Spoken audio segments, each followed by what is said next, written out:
Bonjour à tous. Donc l'objet de ma présentation de ce jour, ce sont les usages du numérique en production et en réception. On a vu ce matin avec monsieur l'inspecteur général que le numérique n'était pas un outil neutre, qui n'était pas un outil anodin et qu'il change la vision du monde. Donc on va voir en quoi dans cette classe le numérique a permis de changer la vision des choses au niveau des élèves. Je vais commencer par le contexte pour rappeler dans quel cadre s'est déroulée cette expérimentation. L'école de Tiapa, qui est située à Paea, une classe de cycle 3, de CM2, avec 23 élèves, des catégories socio-professionnelles défavorisées, avec une mixité sociale quand même assez importante. L'enseignante de la classe est titulaire du C2I2E. Elle est maître ressource dans son école et était anciennement maître ressource au niveau de sa commune pour les écoles du premier degré. Dans cette classe, l'accès à Internet n'est pas permanent. Il se fait de par un outil mobile, donc un routeur mobile qui est activé quand on a besoin d'Internet. Hors de la classe, sur les 23 élèves, 17 élèves disposent d'un équipement chez eux, donc tablette, ordinateur. 8 ont des smartphones à la maison qui permettent d'accéder à du contenu.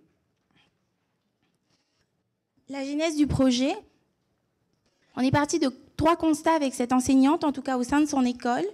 C'était, dans un premier temps, la faible utilisation des outils numériques par les élèves. C'est-à-dire que les rencontres avec ces outils n'étaient pas régulières et pas quotidiennes. Les activités qui étaient proposées avec le numérique étaient des activités qui n'engageaient pas les élèves dans une démarche active, ils étaient plutôt passifs. C'était souvent l'utilisation d'exerciceurs. Pas qu'il ne faille pas le faire, mais ça se limitait à ce type d'activité, en tout cas dans l'école. Et un troisième point, c'est l'enseignant qui était souvent l'utilisateur du numérique et pas les élèves. Ça nous a amené donc à se poser la question du type d'activité et de la démarche à mettre en œuvre dans une classe pour favoriser l'usage du numérique. On est parti sur une démarche active où l'élève serait acteur et créateur de contenu. Sur des usages sociaux également, pour ne pas éluder toute la sphère sociétale, je vais dire, avec les usages qu'ils peuvent rencontrer dans la vie de tous les jours et qui inondent un peu notre vie aujourd'hui. Et des activités quotidiennes ou régulières, ou en tout cas une augmentation de la fréquence de rencontres avec ces outils. Parce qu'on sait bien que c'est quand les outils sont ancrés dans la classe que les usages deviennent réguliers. Alors nos choix, ils ont été simples. On s'est dit qu'on allait peut-être proposer des activités de production et de réception à partir du numérique. Je m'explique.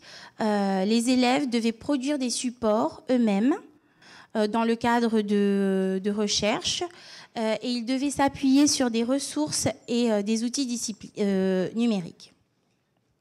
L'organisation, c'est important de faire un point sur l'organisation spatiale et matérielle. On l'a vu encore ce matin avec monsieur l'inspecteur général, parce que la pédagogie va conditionner l'organisation spatiale de la classe, comment on va s'organiser, et l'équipement va aussi conditionner bien l'usage qu'on va en faire.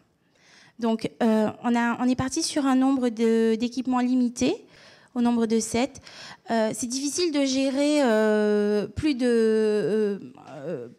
d'outils dans la classe. Donc on s'est dit que 7, c'était un bon compromis. On n'était pas aussi dans l'idée du tout numérique, c'est-à-dire qu'on ne voulait pas qu'un élève ait une tablette et qu'on soit dans cette idée que tout devait passer par le numérique. On était sur la cohabitation des outils. Donc les tablettes fréquentes, les cahiers et les autres outils de la classe. Le type d'outils. On a choisi des outils nomades, tout simplement parce qu'ils permettaient de passer d'une situation de classe à une autre très aisément. Une situation individuelle où l'élève a une tablette, à une situation en binôme, de manière fluide et tout en souplesse. C'est pour ça qu'on a choisi ce type d'outils. Par rapport à la sécurisation des salles aussi. Ces outils sont facilement sécurisables puisqu'ils ne sont pas fixes en classe. Les tablettes utilisées, le type de tablette, un système iOS, donc des iPads, avec une capacité de 16 Go. Je reviendrai après sur la capacité, avec 2 portables. La localisation en classe, vous le comprenez aisément, j'en ai parlé avant. L'idée là, c'est que on ait de la réactivité et qu'on puisse répondre aux besoins des élèves à un moment donné, et donc on ne diffère pas cette réponse. Donc on fasse appel aux outils autant que de besoin. Je vous propose de voir le projet maintenant, avec un exemple de réalisation d'élèves. Produire avec le numérique, dans et hors de la classe, positionne les élèves comme acteurs et créateurs au sein d'une réelle dynamique de projet. Aussi, la variété et la richesse des supports numériques favorisent la mise en place de la démarche d'investigation.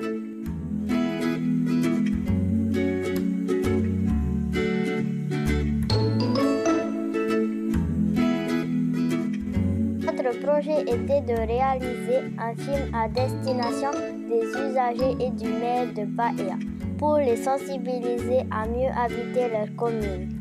Nous avons également utilisé des applications sur tablette comme eMovie et Notability pour monter des vidéos, ajouter des transitions et présenter notre travail. Habitants de Paea, soyez à l'écoute, ce message est pour vous. Paea, ma commune à moi. Dans ma commune, il y a des espaces verts, des parcs, des accès à la mer et des fresques pour faire joli. Dans ma commune, il y a des policiers pour assurer notre sécurité, une gendarmerie pour régler les gros soucis. Dans ma commune, il y a des bikes verts et des bikes gris, des bornes à piles et des bornes à verre. Dans ma commune, il y a des espaces de culture et de loisirs pour tous nos après-midi. Malgré tout, quand je circule dans ma commune, je vois devant mon école des ordures en veux-tu en voilà. Tous les jours, des embouteillages en n'en plus finir. Des parcs fermés à clé parfois. Mon école toujours pas sécurisée, toujours vandalisée. Alors, que pouvons-nous faire ? Pour une commune belle et saine, trions nos déchets. Ne laissons pas traîner frigos et machines à laver. Admirons nos fresques. Arrêtons de les massacrer. Profitons de nos espaces verts avec respect. Monsieur le maire, ce message s'adresse aussi à vous. Nous avons appris que certaines villes encouragent l'utilisation des bus et des vélos électriques. Pourquoi pas nous ? Nous savons que le festival Onou embellit Papeete chaque année. Pourquoi pas Paea ? Nous manquons d'espaces de loisirs et de sports aquatiques aménagés. Le comble sur une île, non ? Réfléchissons ensemble pour la ville de demain.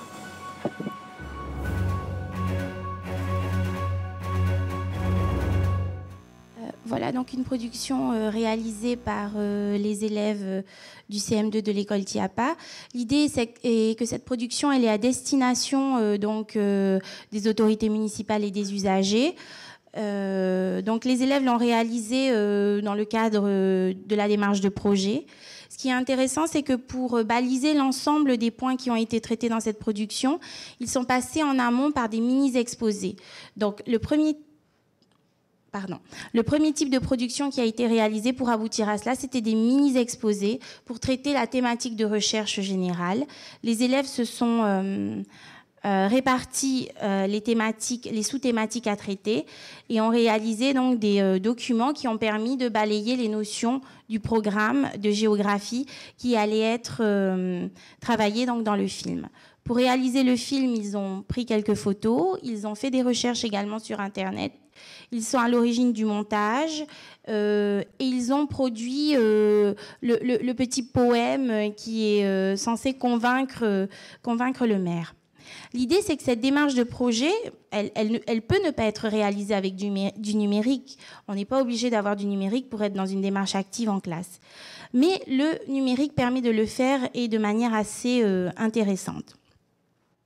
Cette démarche est transposable, c'est-à-dire que là, on l'a fait en géographie, on pourrait l'utiliser en histoire, on pourrait également l'utiliser en sciences et dans d'autres domaines, en français, pour des présentations. Produire des documents avec les élèves va permettre de développer de nouveaux modes d'accès à l'information et de construire le savoir en les plaçant en position de construire les contenus de leur savoir. Voilà. De manière individuelle, collective et puis collaborative également.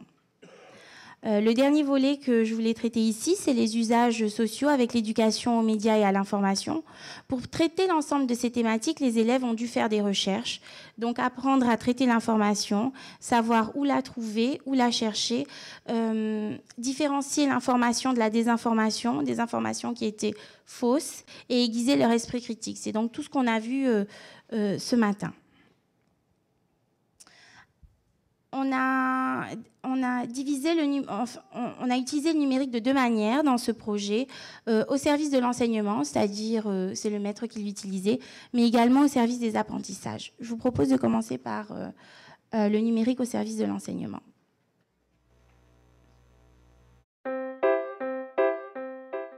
Dans ma classe, j'utilise la projection collective tous les jours pour susciter l'attention des élèves et faciliter la compréhension en appui sur du visuel.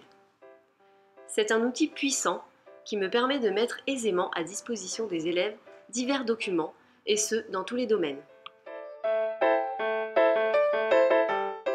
Je vais vous projeter un film très court qui rassemble quelques documents sur lesquels on travaille. À partir de ce film, vous demandez à quoi ça vous fait penser, de quoi on va pouvoir discuter, qu'est-ce qu'on va pouvoir chercher, sur quoi on va travailler.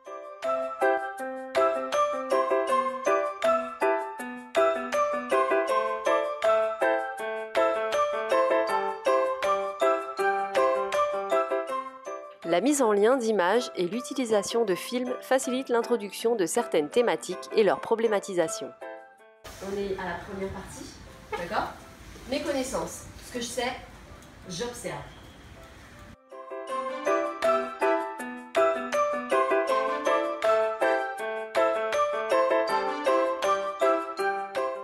La vidéoprojection permet également une action directe sur les documents pour mettre en valeur des éléments. S'appuyer sur le travail des élèves rend les synthèses plus interactives et aboutissent à des confrontations et des débats plus riches. Les deux photos là, on fait passer l'une et l'autre. Juste visuellement, sans forcément tout lire, quelles sont les différences? Vous avez vu le relevé des mots là? Ok, tu passes à la photo d'après. Voilà. Ça c'est vieille nana.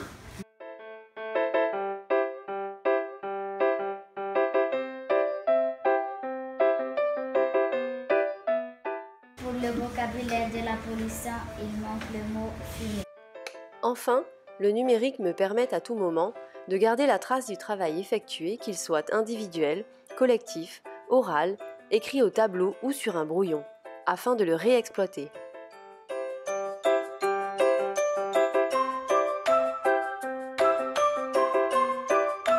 Vous venez de voir ici toutes les plus-values qu'on a essayé de lister dans le fait de vidéo-projeter le travail avec les élèves. Donc l'idée principale, c'est de donner à voir et de donner à voir diverses ressources numériques. On a vu là l'utilisation de Google Earth en géographie. C'est vrai que c'est difficile aujourd'hui de se passer de ces outils et qu'ils apportent vraiment une plus-value. On a vu là des usages qui étaient très collectifs, donc pour rappeler, initier, mettre en commun et conclure. Donc c'est toutes les phases de synthèse et de problématisation qui vont permettre d'amener les thématiques de recherche. Cependant, la vidéoprojection peut aussi être utilisée en groupe parce qu'elle va favoriser justement la collaboration dans un groupe quand on a envie de travailler ensemble. Les élèves pouvaient utiliser cette vidéoprojection. Et l'enseignante de la classe utilise aussi la vidéoprojection pour autonomiser un groupe qui aurait à travailler seul. Deuxième point, donc, le numérique au service des apprentissages.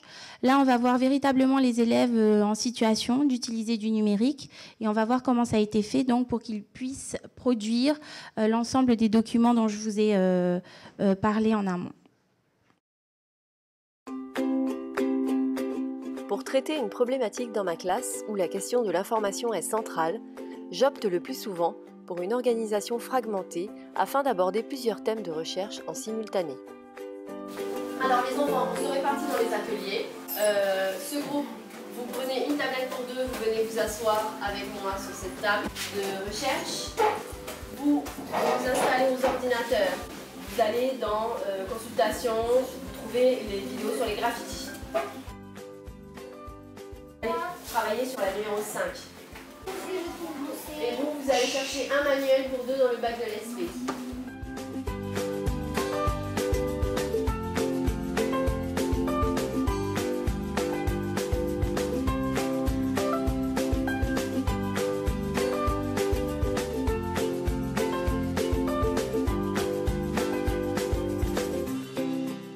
La La diversité des outils et la richesse des ressources numériques mises à disposition des élèves, aussi bien en réception qu'en production, favorisent et facilitent les recherches d'informations.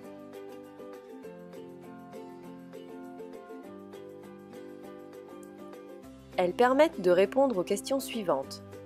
Où et comment trouver l'information?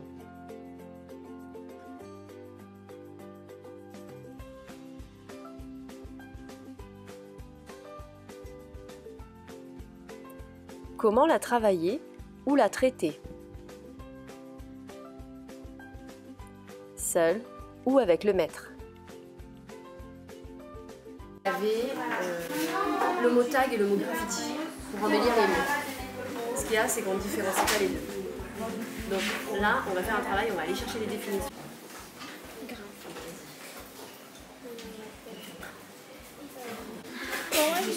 Alors regardez le document, regardez comment il est fait. Le site, navigue sur le site et regarde comment il est fait. Regarde si tu trouves une réponse.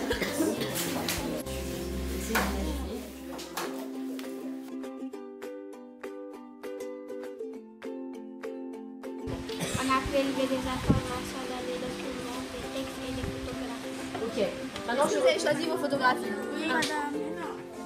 Ça, madame. Ok, pourquoi? Est-ce que vous avez vérifié les informations? Oui. Est-ce que vous avez toutes les réponses? Oui. Est-ce que vous avez sélectionné votre photo? Ok, pourquoi vous enlevez cette photo? Parce que la photo, elle est trop petite.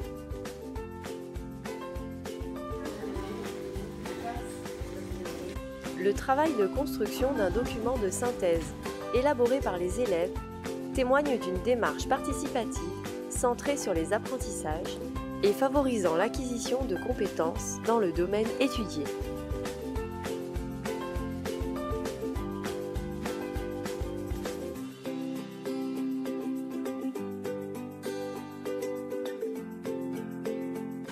Dans le groupe, on a désigné une personne et on s'est concerté pour qu'il explique, pour qu'il présente ce qu'il a mis. Si vous êtes capable de présenter votre travail et d'apporter oralement les réponses aux questions, vous avez compris. Faites la synthèse. Travailler sur les thèmes comment embellir sa vie, plus particulièrement sur les définitions de taille et graffiti. D'abord, je devais aller chercher la différence entre un tag et un graffiti. Je suis partie sur l'annonce de la tablette. Je suis allée vérifier sur internet.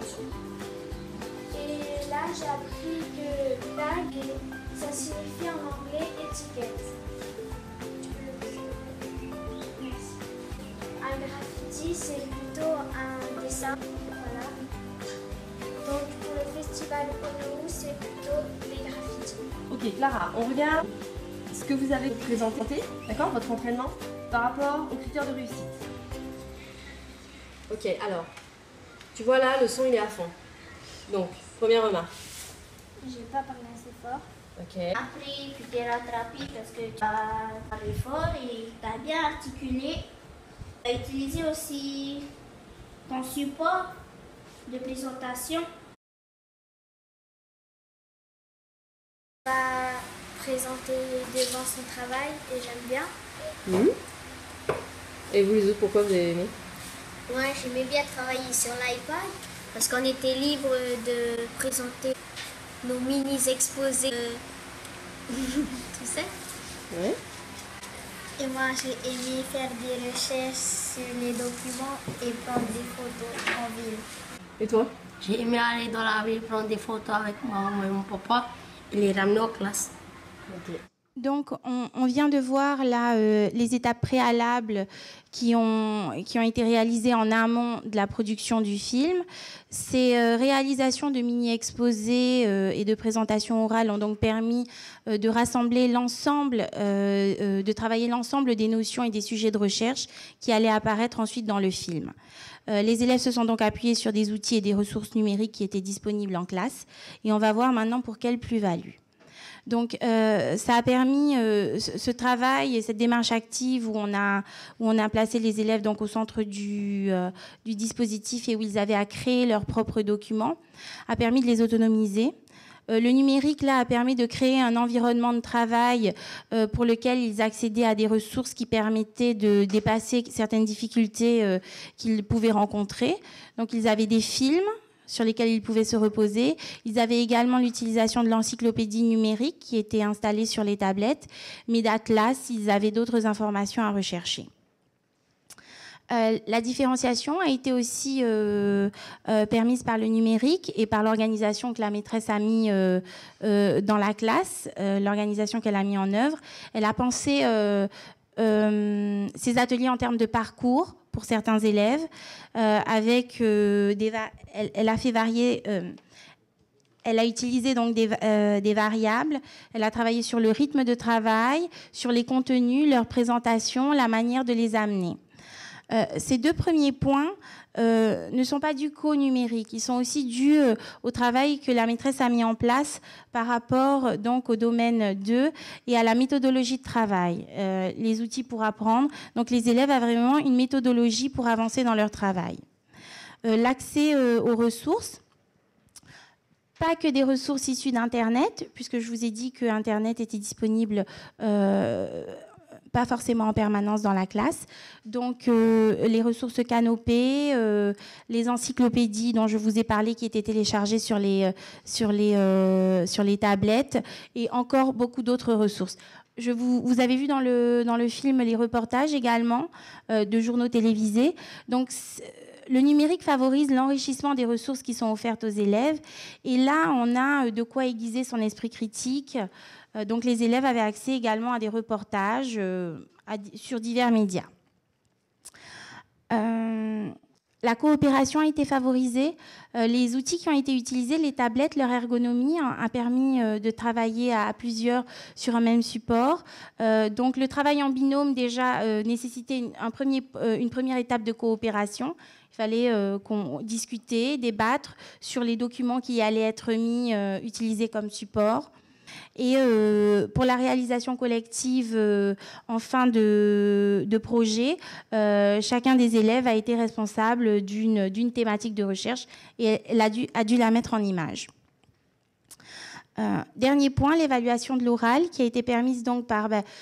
l'oral n'est pas permanent et l'outil numérique là permet en l'occurrence de fixer les productions orales des élèves, donc de revenir sur ces productions et aussi de mettre en place une évaluation positive parce que les élèves sont partis d'un point, ils sont arrivés à un autre, et ils ont pu constater les progrès qu'ils avaient réalisés durant ce projet. En conclusion, la maîtresse s'oriente vers un projet de classe inversée. Il y a une des thématiques de recherche qui a été laissée pour un travail hors de la classe. Je vous ai dit que les élèves avaient accès au contenu de chez eux. Pour les élèves qui n'avaient pas accès à ces contenus, la maîtresse a organisé pendant le temps scolaire cet accès, mais elle s'est retirée du moment où les élèves prenaient connaissance des contenus. Ce travail a été suivi ensuite en classe d'un travail de coopération dans un groupe où les élèves ont dû, comme ils le faisaient en classe, constituer donc un mini-exposé et le présenter aux autres camarades de la classe. Elle s'oriente également, cette enseignante, vers d'autres types de production avec de la réalité augmentée. Elle est en train de le mettre en œuvre là pour voir, donc pour proposer aux usagers de PAEA des documents qui pourraient les aider à embellir leur ville et à sécuriser leur ville. Donc là, elle travaille sur l'association de documents, c'est-à-dire à partir d'une image ou à partir d'un texte, qu'est-ce que je peux rajouter pour expliquer mon idée, pour expliquer que j'ai compris et pour faire passer un message et communiquer avec les usagers de la ville ou de l'école. Quelques difficultés, oui, il y en a eu. Bien, c'est toujours la gestion matérielle qui arrive donc dans les difficultés qui ont été pointées par l'enseignante, mais c'est surtout la capacité des outils.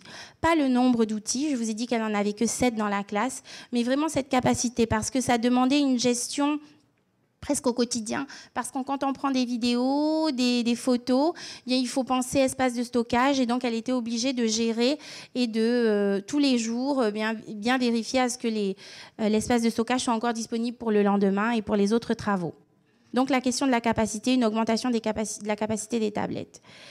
Et la question de l'espace numérique de travail qui aurait facilité beaucoup de choses dans la mise en place, dans l'accès déjà aux ressources dans sa classe, parce qu'elle est obligée d'anticiper là, donc elle télécharge les ressources, elle les met à disposition de ses élèves. Et c'est vrai qu'un espace sécurisé où les élèves pourraient accéder à ces ressources dans la classe, mais aussi, comme on l'a dit ce matin, dans un espace immatériel et de chez eux, serait vraiment une piste qu'elle aimerait mettre en place dans sa classe pour faciliter toute cette démarche qu'elle a mise en œuvre. Voilà, je pense qu'on arrive au terme des 25 minutes, donc je vais m'arrêter si vous avez des questions. Juste pour savoir, quelle a été la durée en fait, du projet? Une période. De 5 semaines alors. De 5 semaines, voilà. Ça concerne l'organisation pédagogique. Tous les élèves ont le même projet? Le projet, c'est donc de communiquer avec les usagers et la municipalité de la commune. Ils ont le même projet final, c'est-à-dire cette communication et se saisir des codes pour faire passer un message, mais ils ont des thématiques de recherche différentes. C'est-à-dire qu'ils n'ont pas tous travaillé sur l'embellissement de la ville. Certains ont travaillé sur comment sécuriser sa ville. Ils avaient des thèmes de recherche différents. Donc vous avez constitué des groupes projets. Voilà, des groupes projets en simultané pour aboutir à une production finale collaborative. D'accord. D'accord.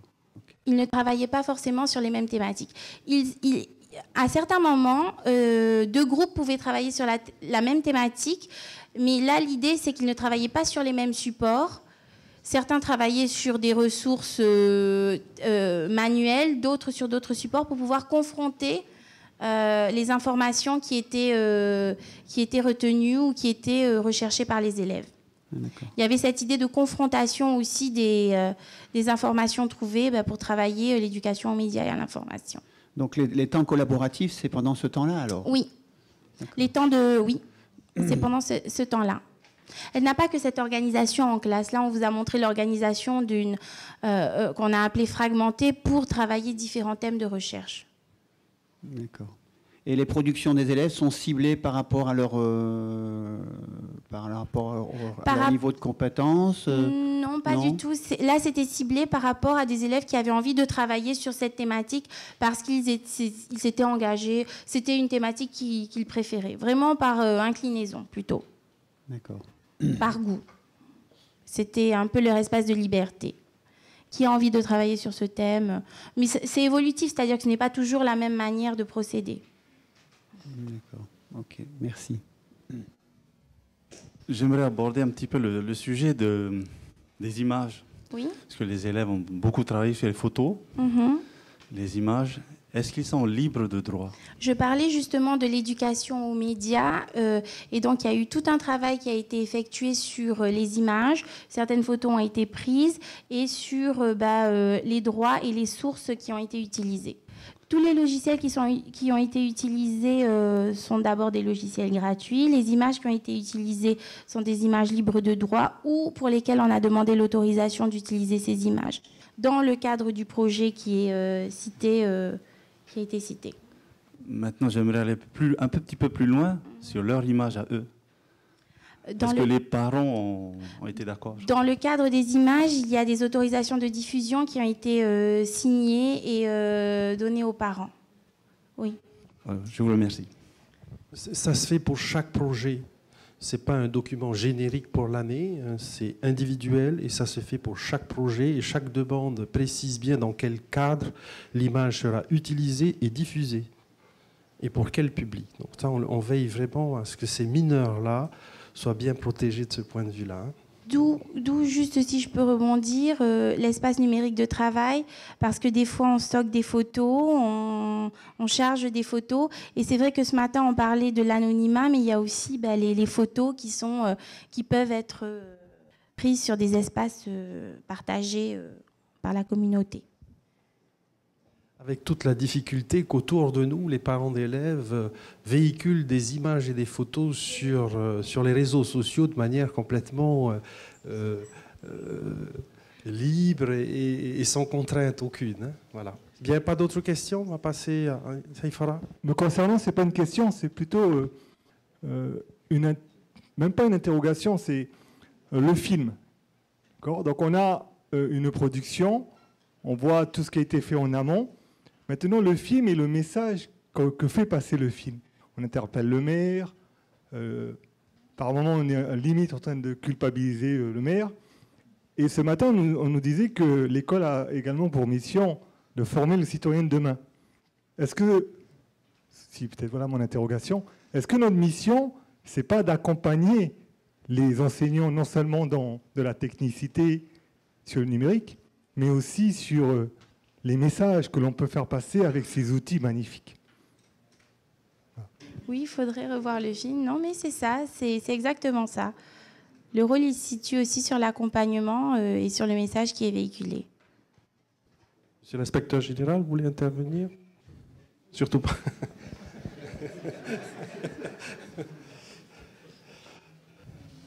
La réponse est oui, évidemment. Et il faut que, en prolongement d'ailleurs vers l'EMI, c'est une question intéressante. À Paris, dans un des ateliers, l'évolution de cet enseignement-là vers une culture professionnelle à instaurer et à instituer dans le système éducatif est éminemment importante. Il y a l'éducation du citoyen, effectivement, élève, lorsqu'il manipule ses sources, lorsqu'il produit, lorsqu'il diffuse et lorsqu'il communique ses informations. Et puis il y a le rôle de l'enseignant, puis sa culture professionnelle à accompagner, à améliorer de ce point de vue-là, effectivement. J'aimerais ajouter une petite remarque, puisque le message était en fait dirigé au maire, et nous savons bien que dans notre pays, la langue a une importance. Est-ce que la version tahitienne a été faite? La version tahitienne est en production, mais l'enseignante qui est dans cette classe ne maîtrise pas la langue tahitienne. Donc ça se fait au cours d'un échange de services qu'on connaît bien dans le premier degré puisqu'on doit être polyvalent. Et la version en langue tahitienne est en cours de réalisation, mais elle ne sera pas sur le même... on sait que la langue compte, donc ça ne sera pas une traduction littérale de ce message-là. Ça sera un travail qui sera fait vraiment dans la langue polynésienne, voilà, avec ces aspects. Ça peut être une belle perspective de travail avec le collège. Bonjour tout le monde. Donc moi j'ai une question concernant l'évaluation. J'imagine bien sûr quand la production finale est évaluée, et je suivais le film et je me demandais à quel moment cette enseignante prenait le temps d'évaluer, parce que ça fait quand même partie des missions des enseignants. Elle est très prise, plusieurs groupes à gérer. Comment elle a fait? Voilà, c'est la grande question. Alors, vous avez vu qu'à la fin, on a donc un travail sur l'évaluation de l'oral. Là, le numérique apporte une réponse, c'est-à-dire que certains élèves se sont enregistrés et cette évaluation a pu être différée, c'est-à-dire qu'elle a pu écouter après l'école, comme elle corrigerait des copies sur un cahier du jour, les productions des élèves pour faire un retour le lendemain ou les jours d'après sur les productions qui avaient été réalisées. Donc ça, c'est l'évaluation de la maîtresse sur des productions individuelles. Il y a eu un autre type d'évaluation avec les pairs. C'est-à-dire qu'il y a des moments de classe où on a projeté la prestation d'un camarade et où on a évalué tous ensemble avec les critères et la grille de critères qu'on avait. Donc il y avait ces deux types d'évaluation qui ont été mises en place en classe. Et puis aussi l'évaluation par un pair à un autre moment, comme vous avez pu le voir dans la vidéo. Merci. Ma question va être sur la transposition, puisque là on est sur un projet de cycle 3. Moi je suis en lycée professionnel. Ma grande inquiétude, c'est que ce type d'activité est chronophage. Donc j'aurais besoin de savoir en fait quelle est la part sur la semaine de 27 heures de cette enseignante qu'elle a consacrée justement à ce projet-là, puisqu'on sent très bien qu'elle a mobilisé plusieurs matières, les lettres, histoire, certainement...